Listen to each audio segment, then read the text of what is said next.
James earns millions from internet marketing. Tim's got millions of questions. Welcome to Freedom Ocean. Now, jump on in. Love that intro, and welcome back, listeners, to episode 23 of Australia's most loved internet marketing podcast, Freedom Ocean. And I am sitting here in the swell with Mr. James Schramko. How are you, mate? I'm good. How have you been? Mate, I have been firing on all 5 cylinders, and I'm a 5-cylinder. Your health sounds a little bit better.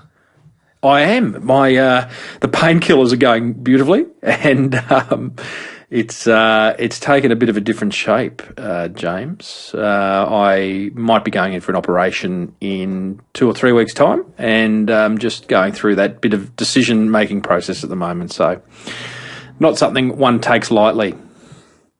No, and I guess that's reinforcing your desire to have some form of automation with your business. Correct. Absolutely.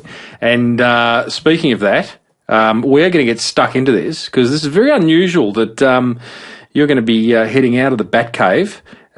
What do you call it? What's the name for your the spaceship? Spaceship. Yeah. A lot of people have labs. I just figured a spaceship's good because there's certainly enough technology to power a mission to a far planet. There's enough screens, and I'm also using a dashboard.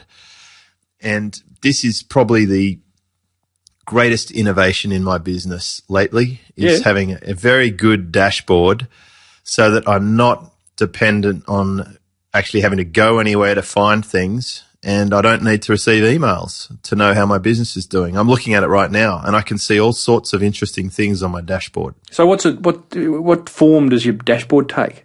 It's just a screen. I've got about 4 screens in the spaceship here. You have. And one screen has got the dashboard on it. Mm-hmm. And on that dashboard, I have an array of data feeding from my business. So I know how many visits I've got. I know how much money's coming into the machine.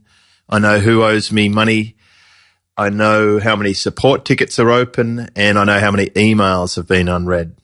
And I know what time it is in just about every other country. And that's all live?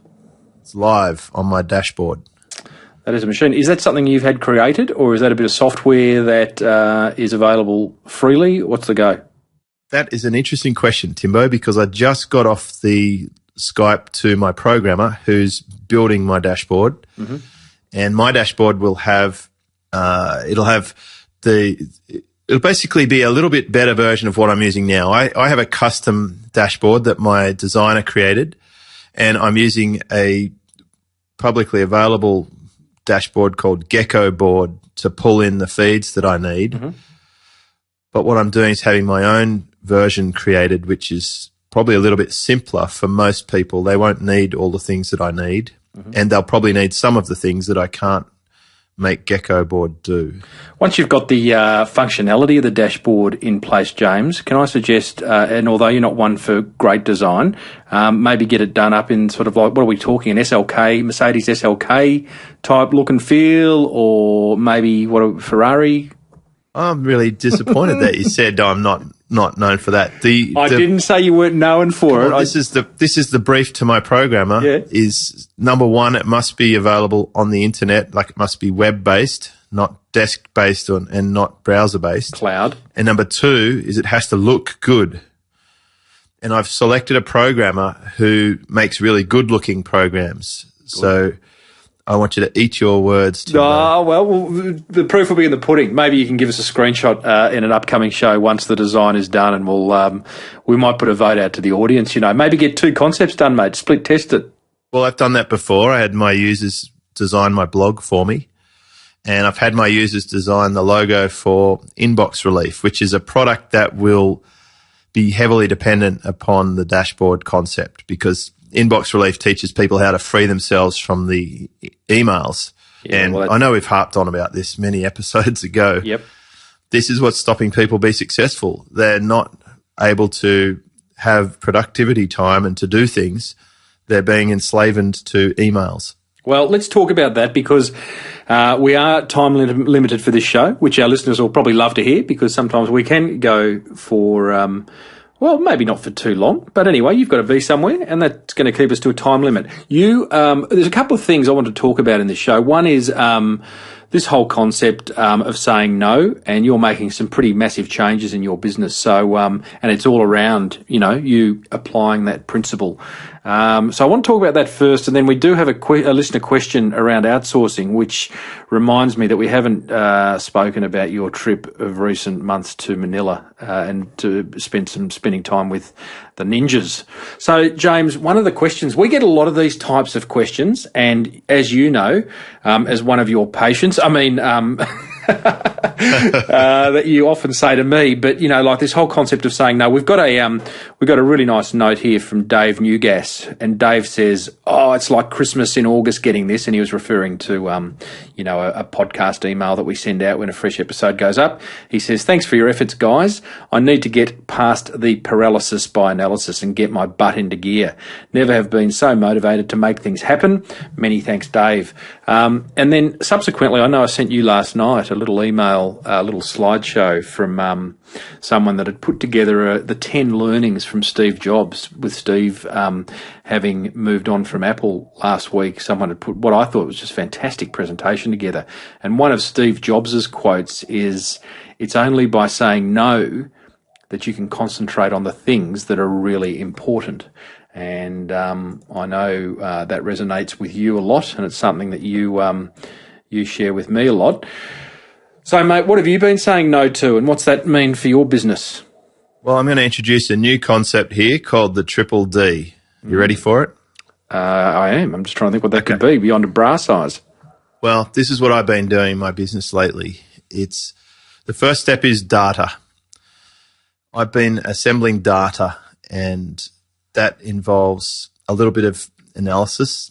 With accounting, it's quite difficult to get the level of detail you need. So what I've done is sit down and plug a whole bunch of stuff into a big spreadsheet and pull the data from my current business divisions and tip all the numbers into the spreadsheet and analyze it. And I've taken from January 2010 to now, and as we're recording this, it's about 2/3 of the way through 2011. And it's been able to highlight things for me that enable me to make decisions, which is the next D. And the decision is, what do you do once you know this data? So, if you don't measure stuff, you don't know what's going on. And that's unfortunately the way most businesses float through the universe, is they're not really aware of what's going on in their business, especially from the numbers. And I was lucky. I had two main mentors for about 3 or 4 years when we were running a $100 million a year business. This was the second last employment opportunity that I had. And one of them was a crazy maniac, fly by the seat of the pants, brazen, up the ante, contra type of guy. Yep. And the other guy was a spreadsheet jockey.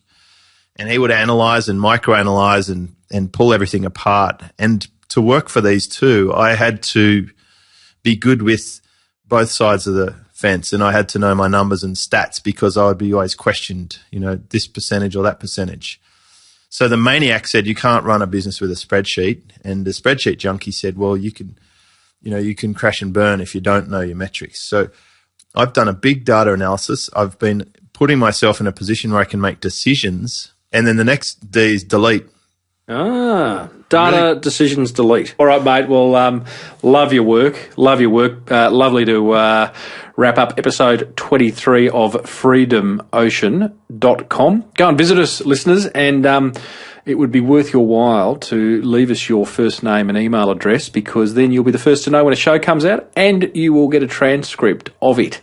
And bonuses. We recently sent out an entire hour-plus recording of a closed-door super affiliate masterclass lesson that was on sale for a large amount of money. Yeah, that was pretty cool. That's the only place we sent it as a freebie. Yep. So thank you very much. So there's more stuff coming. Yeah, and did you love that email we got recently of someone saying they just made their first few dollars in an affiliate program? I thought that was just fantastic. I like them the most. Yeah. If we can help somebody fast track, speed up, then that's why we do this. That's agreed. Awesome. All right, buddy. Safe trip into the city. Go and get changed. See ya. See you, mate. Bye. Thanks for diving into the Freedom Ocean with James Schramko and Tim Reed. You've just come that little bit closer to living the life you choose. Please keep in mind that the ideas, opinions, and information shared in the show are those of the hosts and do not reflect those of their past employers. And as far as future employers go, well, they're both pretty much unemployable.